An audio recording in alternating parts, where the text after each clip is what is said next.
Hello everyone, स्वागत है आपका आरआर एकेडमी फिरोजाबाद में। फ्रेंड्स, आज की क्लास में मैं कराने वाली हूं आपको इम्पोर्टेंट एमसीक्यू क्वेश्चन। और अगर आपको इसकी डिटेल क्लास देखनी है तो आप जनरल साइंस की प्लेलिस्ट में जाकर क्लास को देख सकते हैं। तो चलिए फ्रेंड्स, क्लास को शुरू करते हैं। और क्लास शुरू करने से पहले जिन्होंने भी हमारे चैनल को सब्सक्राइब नहीं किया है, चैनल को सब्सक्राइब कर लें, साथ में बेल आइकन को भी प्रेस कर लें, जिससे हमारे आने वाली सभी क्लासेस आपके पास टाइम से पहुंचती रहें। तो चलिए फ्रेंड्स, क्लास को शुरू करते हैं। आज की क्लास में हमारा फर्स्ट क्वेश्चन है फ्रेंड्स, कोशिका सिद्धांत के प्रतिपादक कौन है? कोशिका सिद्धांत के प्रतिपादक कौन है? ऑप्शन नंबर ए दिया है आपका मैथिलियस स्लाइडेन, थियोडोर श्वान, हक्सले। ऑप्शन नंबर डी, ए और बी दोनों। तो मैथिलियस स्लाइडेन तो बात करते हैं कोशिका के सिद्धांत की।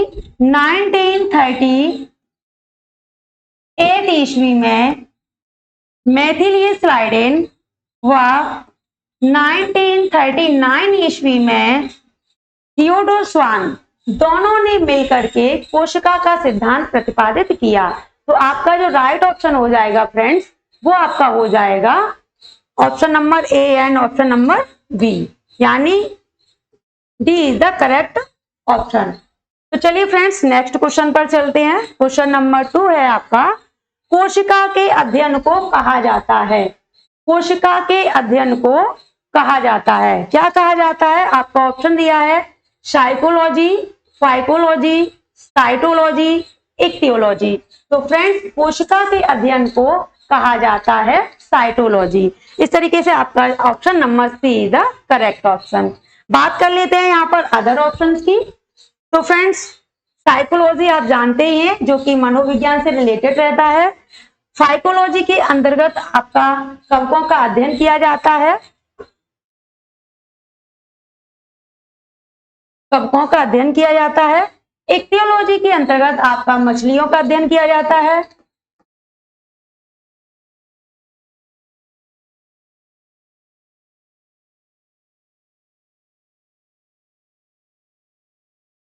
मछलियों का अध्ययन किया जाता है।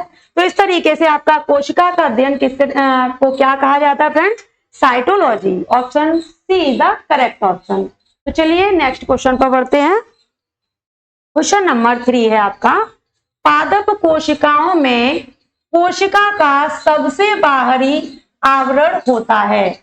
पादप कोशिकाओं की बात की जा रही है फ्रेंड्स, उसमें सबसे बाहरी आवरण होता है। यहाँ आपको ऑप्शन दिए गए हैं। ऑप्शन नंबर ए है आपका कोशिकांग, ऑप्शन नंबर बी कोशिका झिल्ली, कोशिका भित्ति या फिर रिक्तिका। तो आपका फ्रेंड्स यहाँ जो राइट ऑप्शन हो जाएगा, पादप कोशिकाओं का सबसे बाहरी आवरण होता है कोशिका भित्ति, अर्थात हम बोल सकते हैं सेल वॉल। ठीक है, चलिए नेक्स्ट क्वेश्चन पर बढ़ते हैं। क्वेश्चन नंबर 4 है आपका, केंद्रक के आधार पर कोशिका के प्रकार होते हैं। केंद्रक के आधार पर कोशिका के कितने प्रकार होते हैं? ऑप्शन में दिया है 1, 2, 3 या फिर 4। तो फ्रेंड्स, इससे रिलेटेड मैंने सभी कंसेप्ट आपकी डिटेल क्लास में क्लियर कराए हैं। तो वहां मैंने आपको बताया था कि केंद्रक के आधार पर कोशिका के 2 टाइप्स होते हैं। एक आपकी होती है प्रोकैरियोटिक सेल और एक होती है आपकी यूकैरियोटिक सेल। तो आपके फ्रेंड्स जो राइट आंसर हो जाएगा वो हो जाएगा option number B is the correct answer. केंद्रक के आधार पर कोशिका के 2 टाइप्स होते हैं। चलिए नेक्स्ट क्वेश्चन पर बढ़ते हैं। क्वेश्चन नंबर 5 है, प्रोकैरियोटिक कोशिका में क्या पाया जाता है? यहाँ आपके ऑप्शन दिए हैं, उनमें से प्रोकैरियोटिक कोशिका के अंदर क्या पाया जाता है? तो आपका ऑप्शन है राइबोसोम, रिक्तिका, कोशिका भित्ति, माइटोकॉन्ड्रिया। तो फ्रेंड्स, यहाँ आपका माइटोकॉन्ड्रिया नहीं पाया जाता है, कोशिका भित्ति भी नहीं पाया जाता है, रिक्तिका भी नहीं पाया जाता है। जो प्रोकैरियोटिक कोशिका के अंदर केवल इसमें से क्या पाया जाता है? राइबोसोम। इस तरीके से ऑप्शन नंबर ए आपका करेक्ट आंसर है। चलिए फ्रेंड्स, नेक्स्ट क्वेश्चन पर बढ़ते हैं। क्वेश्चन नंबर 6, प्रोकैरियोटिक कोशिका से संबंधित सही कथन है। जिससे अभी हमने बात की उस प्रोकैरियोटिक कोशिका से संबंधित सही कथन है। क्या कथन है? ऑप्शन नंबर ए कह रहा है इसमें केंद्रक अल्प विकसित होता है, मतलब कंप्लीटली उसके सारे पार्ट्स नहीं पाए जाते हैं। ऑप्शन नंबर बी फ्रेंड्स, कोशिका द्रव्य पूर्ण कोशिका में फैला रहता है। जो कोशिका द्रव्य होता है अर्थात साइटोप्लाज्म होता है वो कोशिका के फुल पार्ट में फैला रहता है। ऑप्शन नंबर सी, लाइसोसोम अनुपस्थित होते हैं, अर्थात जिन्हें हम लयनकाय कहते हैं, ये आपके प्रोकैरियोटिक सेल के अंदर अनुपस्थित होते हैं। एंड ऑप्शन नंबर डी है उपर्युक्त सभी। तो ये सारी चीजें मैंने डिटेल क्लास में क्लियर कराई थी। तो यहाँ पर आपके फ्रेंड्स चारों ऑप्शन ही राइट हैं। तो इस तरीके से आपका जो option D is the correct answer, ये आपके सभी ऑप्शन सही हैं। चलिए बढ़ते हैं नेक्स्ट क्वेश्चन पर। क्वेश्चन नंबर 7, यूकैरियोटिक कोशिका में राइबोसोम पाया जाता है। फ्रेंड्स अगर आपको क्लास पसंद आ रही है तो लाइक एंड शेयर जरूर करना। तो चलिए फ्रेंड्स क्वेश्चन पर फोकस करते हैं।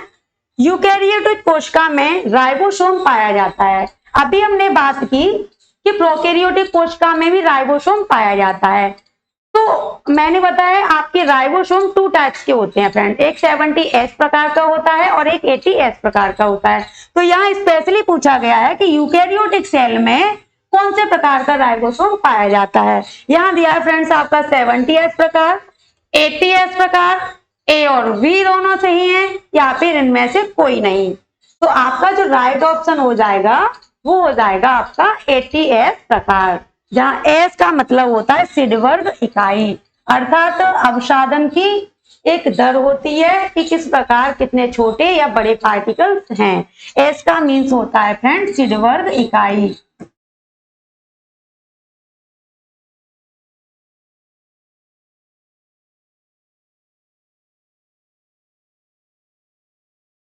सिडवर्ग इकाई। तो फ्रेंड्स यहाँ पे आपका हो जाएगा 80S प्रकार का राइबोसोम यूकैरियोटिक कोशिकाओं में पाया जाता है। एक और इससे इंपॉर्टेंट फैक्ट है, आपने क्वेश्चन को ध्यान में दिया होगा कि आपसे पूछा जाता है कि प्रोटीन की फैक्ट्री कहा जाता है। प्रोटीन की फैक्ट्री आपका 80S प्रकार का ही जो राइबोसोम होता है उसी को कहा जाता है। तो आप यहाँ नोट कर सकते हैं, इसे प्रोटीन की फैक्ट्री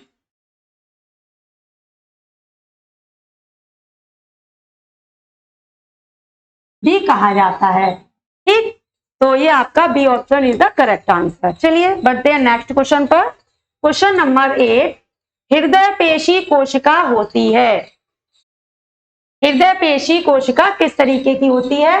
आपके यहाँ 4 ऑप्शंस गिवन है। ऑप्शन नंबर ए है फ्रेंड्स ताराकार, भालाकार, द्विउत्तल या गोलाकार।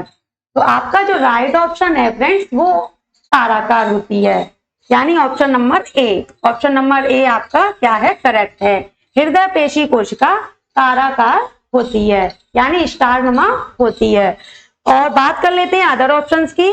तो भालाकार के आकार की मानव शुक्राणु कोशिका होती है।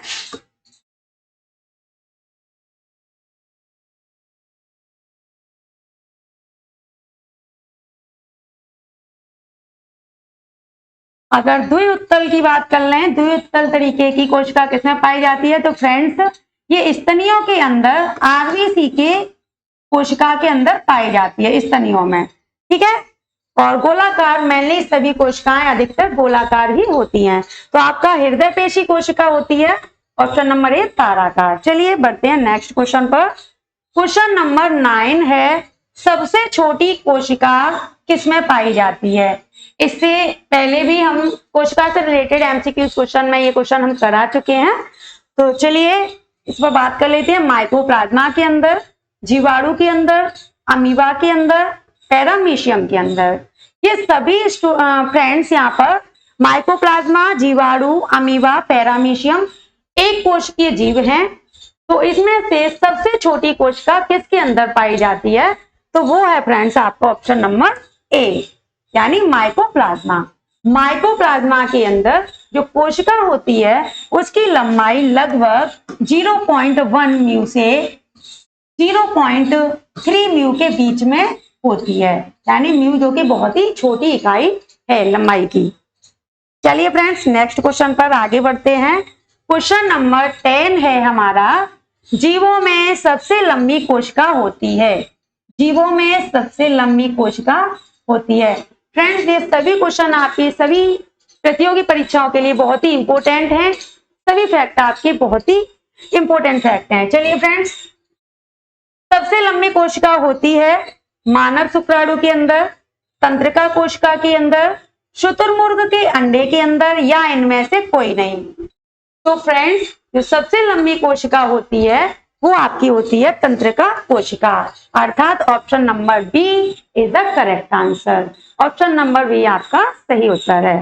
बात कर लेते हैं शुतुरमुर्ग के अंडे की। तो ये भी एक इंपॉर्टेंट फैक्ट है। अगर आपसे क्वेश्चन पूछा जाता है कि सबसे बड़ी कोशिका किसकी होती है, तब आपका आंसर होगा शुतुरमुर्ग का अंडा। ये आपकी फ्रेंड्स सबसे बड़ी कोशिका होती है।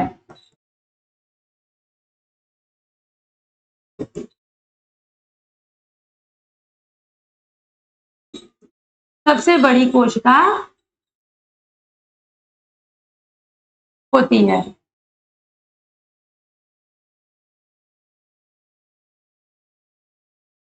ठीक है, आगे बढ़ते हैं। क्वेश्चन 11 है, जंतु कोशिका का सबसे बाहरी कोशिका का सबसे बाहरी आवरण प्लाज्मा झिल्ली अर्थात प्लाज्मा मेम्ब्रेन को कोशिका झिल्ली नाम किसने दिया? अर्थात प्लाज्मा झिल्ली को कोशिका झिल्ली या सेल मेम्ब्रेन नाम किसने दिया? तो इससे डिटेल क्लास में मैंने आपको बहुत अच्छे से इसको एक्सप्लेन किया था कि ये कोई मान लीजिए आपकी जंतु कोशिका है, और जंतु कोशिका के अंदर फ्रेंड्स सबसे बाहरी जो आवरण होता है, या हम इसे मेम्ब्रेन कहें तो इसे प्लाज्मा मेम्ब्रेन या फिर सेल मेम्ब्रेन कहते हैं, अर्थात कोशिका झिल्ली कहते हैं। कोशिका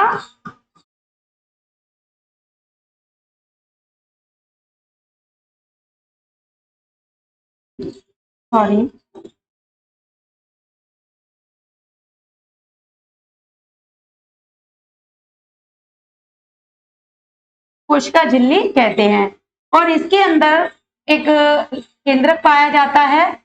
तो हम बात कर रहे हैं फिलहाल इसी की, ठीक है, इसकी बात कर रहे हैं हम, कोशिका झिल्ली की बात कर रहे हैं।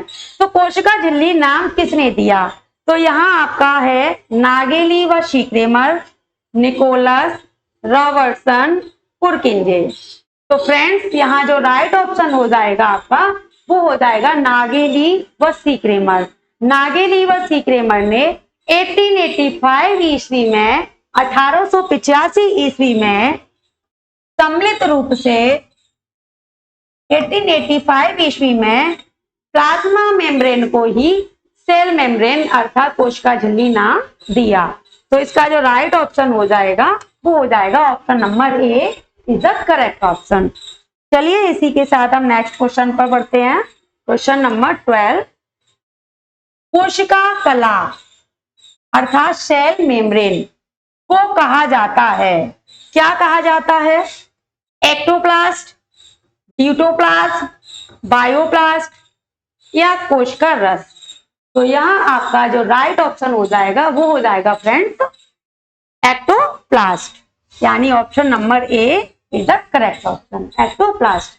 कोशिका झिल्ली या प्लाज्मा झिल्ली अर्थात सेल मेम्ब्रेन को हम एक्टोप्लास्ट भी कहते हैं।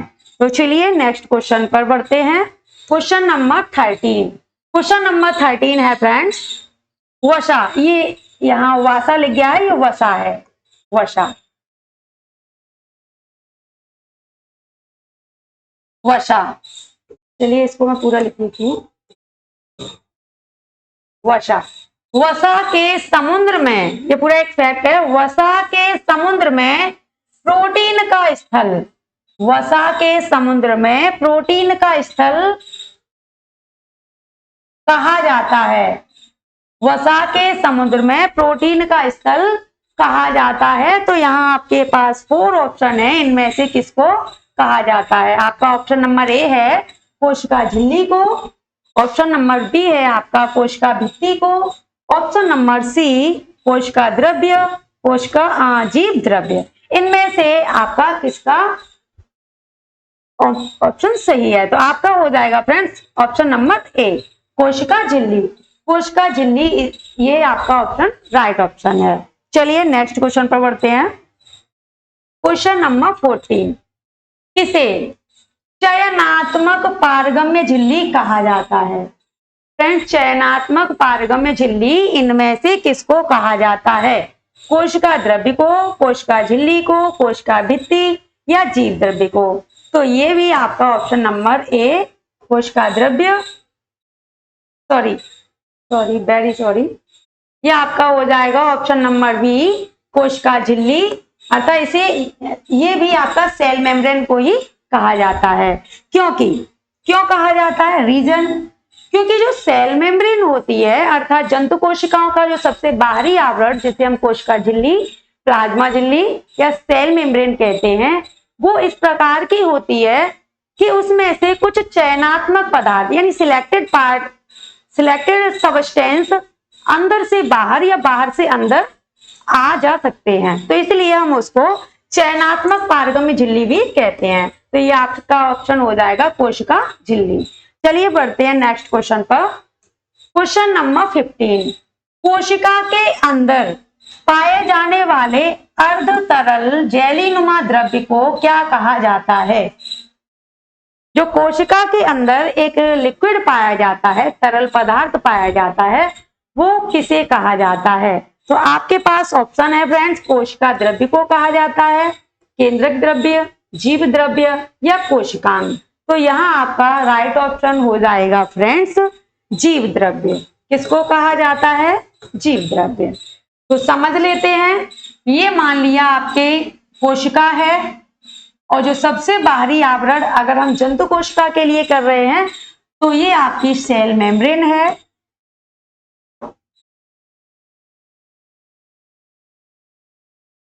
और इसके लगभग अंदर एक गोल आकार की केंद्रक होता है, इसे न्यूक्लियस बोलते हैं।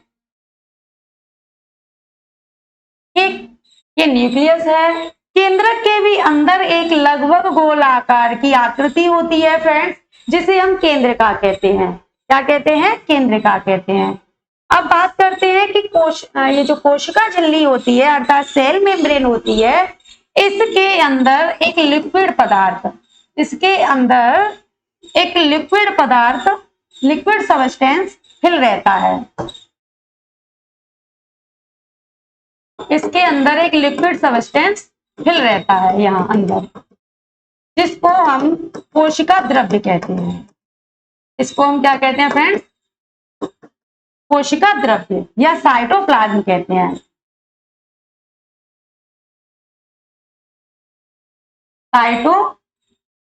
साइटोप्लाज्म कहते हैं, ठीक।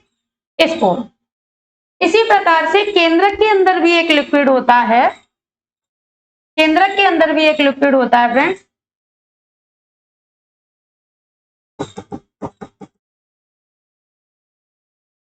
ये इसको हम केंद्रक द्रव्य बोलते हैं। क्या बोलते हैं? केंद्रक द्रव्य। ये आपका केंद्रक द्रव्य होता है क्योंकि केंद्रक के अंदर है तो ये केंद्रक द्रव्य है। कोशिका झिल्ली के अंदर था तो आपका साइटोप्लाज्म अर्थात कोशिका द्रव्य था, केंद्रक द्रव्य। बात करते हैं हम इन दोनों पदार्थों को मिलाकर के, दोनों जेलीनुमा पदार्थों को केंद्रक द्रव्य और कोशिका द्रव्य, केंद्रक द्रव्य और कोशिका द्रव्य को अगर हम सम्मिलित रूप से बात करें तो यही आपका क्या हो जाता है? जीव द्रव्य कहलाने लगता है। जीव द्रव्य या हम कह सकते हैं प्रोटोप्लाज्म। तो आपका ये जो आंसर हो जाएगा फ्रेंड्स वो हो जाएगा जीव द्रव्य। जीव द्रव्य के अंदर कोशिका द्रव्य व केंद्रक द्रव्य दोनों मिल जाते हैं और इसी को हम जीव द्रव्य कहते हैं। तो चलिए नेक्स्ट क्वेश्चन पर बढ़ते हैं। क्वेश्चन नंबर 16, जीव द्रव्य की खोज अर्थात प्रोटोप्लाज्म।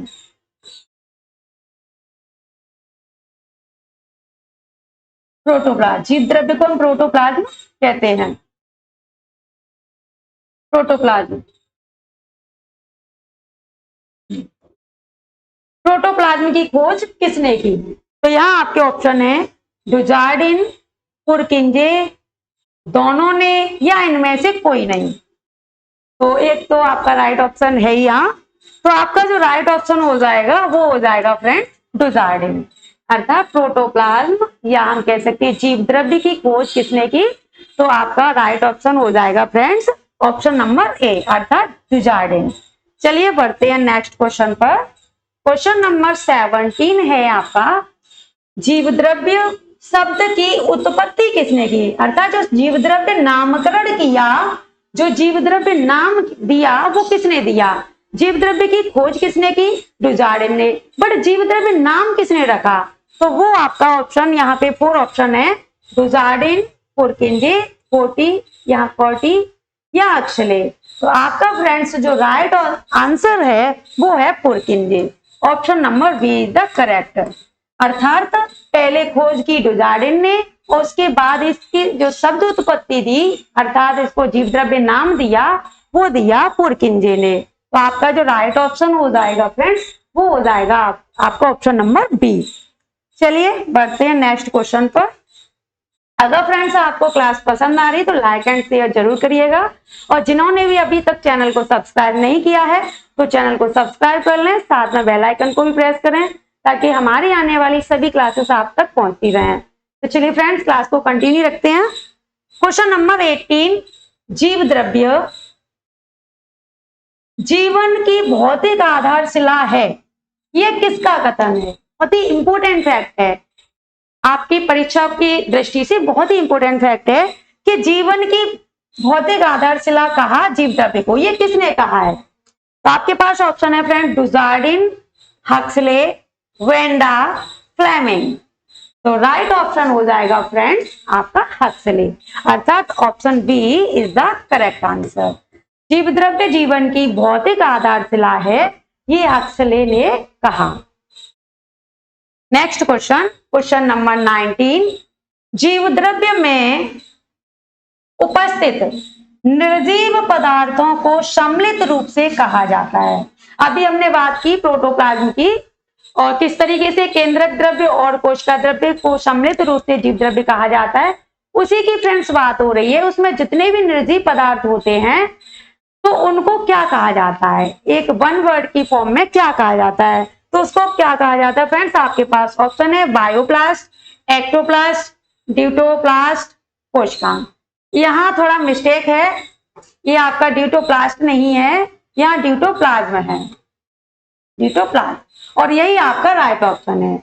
अर्थात जो कोशिका के अंदर जीव द्रव्य के अंदर जो निर्जीव पदार्थ पाए जाते हैं उनको हम ड्यूटोप्लाज्म कहते हैं। ये ड्यूटोप्लाज्म है, इसको मैंने हाइड कर दिया है, ड्यूटोप्लाज्म, अर्थात option number C is the correct option. चलिए नेक्स्ट क्वेश्चन पर बढ़ते हैं। क्वेश्चन नंबर 20, कोशिका केंद्रक की खोज किसने की? जो कोशिका के अंदर अभी हमने बात की एक केंद्रक पाया जाता है मिडिल पार्ट में, तो उसकी खोज किसने की? ऑप्शन है आपके पास Robert Hooke, Robert Brown, Lamarck, ल्यूवेनहॉफ।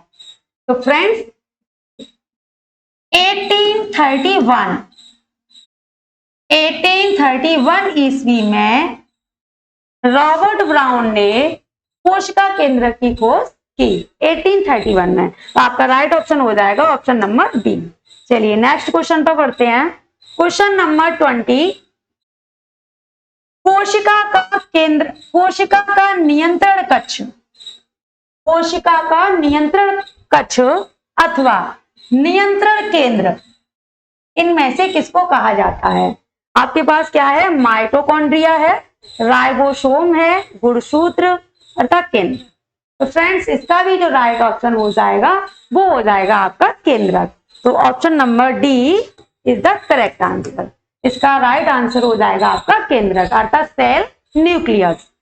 चलिए बढ़ते हैं नेक्स्ट क्वेश्चन पर। क्वेश्चन नंबर 22, गुणसूत्र की खोज किसने की, अर्थात क्रोमोसोम की खोज किसने की। तो फ्रेंड इन सभी फैक्ट से रिलेटेड मैंने आपको डिटेल क्लास में बहुत अच्छे से एक्सप्लेन किया है, और जिसको भी डिटेल क्लास देखनी है तो वो हमारी जनरल साइंस की प्लेलिस्ट में जाकर उन्हें सबको देख सकते हो। तो चलिए फ्रेंड्स, गुणसूत्र की खोज किसने की, स्ट्रॉसबर्गर ने की, फोंटाना ने की, वोमन अर्थात वॉल्डेयर। तो आपका यहाँ जो राइट ऑप्शन हो जाएगा फ्रेंड्स, वो हो जाएगा आपका ऑप्शन नंबर ए, अर्थात स्ट्रॉसबर्गर ने की। कब की, 1875 में। 1875 में स्ट्रॉसबर्गर ने क्रोमोसोम अर्थात क्रोमोटिन या हम बोल सकते हैं गुणसूत्र की खोज की, केवल खोज की, ठीक है। बाद में नेक्स्ट क्वेश्चन पर बढ़ते हैं।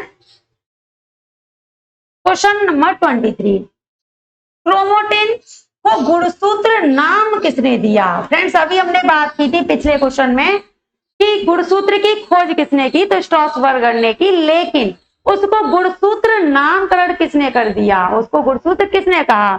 तो यहाँ आपके ऑप्शन है फ्रेंड, स्ट्रॉसबर्गर, वॉल्डेयर, फोंटाना, मेंडल। तो आपका जो राइट ऑप्शन हो जाएगा फ्रेंड्स, वो हो जाएगा आपका वॉल्डेयर। वॉल्डेयर अर्थात option number B is the correct option. तो ये आपका इंपॉर्टेंट एंड करेक्ट आंसर है। चलिए बढ़ते हैं नेक्स्ट क्वेश्चन। क्वेश्चन नंबर 24, केंद्रक में नहीं पाया जाता है। केंद्रक अर्थात सेल न्यूक्लियस में नहीं पाया जाता है। तो क्या नहीं पाया जाता है, ऑप्शन ए में है आपका माइटोकॉन्ड्रिया, केंद्रिका, केंद्रक द्रव्य, क्रोमोटिन। क्या नहीं पाया जाता है इनमें से फ्रेंड्स, तो चलिए समझ लेते हैं। अगर हम बात करते हैं केंद्रक के अंदर की, चलिए देख लेते हैं। ये कोशिका झिल्ली, ये केंद्रक के अंदर का पार्ट। तो इसको फ्रेंड्स हम बोलते हैं केंद्रिका। क्या बोलते हैं, केंद्रिका, ठीक है। केंद्रिका है हमारे पास, ओके। ये होती है हमारी केंद्रक झिल्ली। क्या होती है फ्रेंड्स, केंद्रक झिल्ली।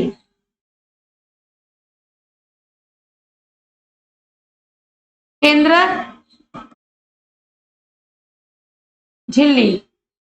अगर बात करते हैं केंद्रक के अंदर, तो ये पार्ट होता है आपका केंद्रक द्रव्य। केंद्रक द्रव्य ये भी है आपके पास, केंद्रक द्रव्य। और फ्रेंड्स इसी केंद्रक द्रव्य के अंदर कुछ धागे नुमा आकृति होती है, कुछ धागे नुमा आकृति होती है, जिन्हें हम बोलते हैं क्रोमोटिन, या हम बोल सकते हैं गुणसूत्र, या हम बोल सकते हैं क्रोमोसोम, ठीक है। तो क्रोमोटिन यानी ये भी पाए जाते हैं। क्रोमोटिन, ठीक। अब आप देख सकते हैं कि क्या क्या केंद्रक के अंदर पाया जाता है। ये आपका पूरा क्या है, आपका केंद्रक है अंदर का। तो केंद्रक में आपके केंद्रक द्रव्य भी है, ठीक है, केंद्रक द्रव्य है, केंद्रिका है, बिल्कुल केंद्रिका भी है, क्रोमोटिन है, क्रोमोटिन भी है। तो फ्रेंड्स आपका क्या नहीं है, आपका ऑप्शन नंबर ए अर्थात माइटोकॉन्ड्रिया केंद्र के अंदर नहीं पाया जाता है। तो आपका जो क्वेश्चन के अकॉर्डिंग ऑप्शन हो जाएगा, वो हो जाएगा ऑप्शन नंबर ए। आपका ऑप्शन नंबर ए क्या हो जाएगा, करेक्ट हो जाएगा। केंद्रक में नहीं पाया जाता है, तो फ्रेंड्स माइटोकॉन्ड्रिया नहीं पाया जाता है। चलिए नेक्स्ट क्वेश्चन पर बढ़ते हैं। क्वेश्चन नंबर 25, क्रोमोटिन में पाया जाता है, क्रोमोटिन में पाया जाता है DNA, stone protein, non stone protein, उपर्युक्त सभी। तो फ्रेंड्स डीएनए भी पाया जाता है क्रोमोटिन के अंदर, स्टोन प्रोटीन भी पाया जाता है, नॉन स्टोन प्रोटीन भी पाया जाता है। तो इस प्रकार से जो आपका ऑप्शन राइट हो जाएगा, वो हो जाएगा ऑप्शन नंबर डी, यानी डी ऑप्शन आपका करेक्ट ऑप्शन है। क्रोमोटिन में पाया जाता है, डीएनए भी पाया जाता है, stone protein, non stone protein, उपर्युक्त सभी आपका पाया जाता है। चलिए बात कर लेते हैं फ्रेंड्स डीएनए की। जिसके अंदर आनुवंशिक गुण पाए जाते हैं डीएनए के अंदर। डीएनए की फुल फॉर्म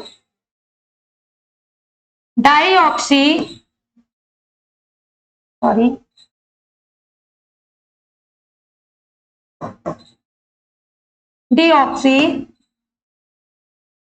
राइबो